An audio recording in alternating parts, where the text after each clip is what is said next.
बरं का, माननीय प्रदेशाध्यक्ष यांनी जे सांगितलेलं आहे ते प्रदेशाध्यक्षांच्या इथं मला स्वतःला त्यांनी जेवायला बोलवलं होतं.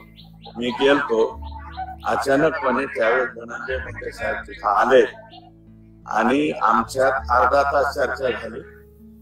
प्रदेशाध्यक्ष माझ्यापेक्षा खूप मोठे आहेत, त्यांच्याकडून सांगण्यामध्ये काही झालं असेल, परंतु त्यांनी आम्हाला हे मिळतंय का अशा प्रकारचं वाक्य वापरलं होतं. मी क्लिअर कट त्यावेळेस सांगितलं बाकीच्या बाबतीत, आणि तेही बोलताना तेच बोलले, तुम्ही नीट ऐका, मनभेद नाही मतभेद आहे.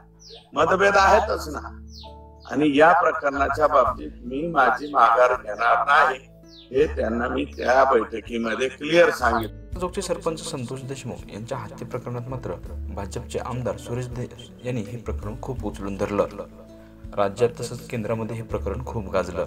मात्र सध्या या प्रकरणात एक चर्चा आता समोर येत आहे, ते म्हणजे भाजप आमदार सुरेश धस आणि मंत्री धनंजय मुंडे यांची 2 वेळा गुप्त भेट झाल्याची चर्चा समोर आल्यानंतर एकच खळबळ उडाली. या भेटीनंतर आता उपमुख्यमंत्री अजित पवार यांनी प्रतिक्रिया देखील दिली आहे. त्यांनी धस आणि मुंडे यांच्यामध्ये गेल्या काही दिवसात झालेल्या भेटीचं समर्थन केल्याची माहिती देखील समोर येत आहे. भेटीबाबत विचारलं असता अजित पवार संतापले आणि कोण कोणाला भेटला तर तुला काय वाईट वाटतं असा प्रतिसवाल त्यांनी पत्रकारांना केला. तसंच सुरेश धस हे आमदार आहेत आणि महाराष्ट्राला यशवंतराव यांची शिकवण आणि संस्कृतपणा आहे, त्यामुळे कोण कोणाला भेटलं तर त्यात काही वावगं नसतं आणि कोण कोणाची दुश्मन नाही असं यावेळी अजित पवार देखील म्हणाले.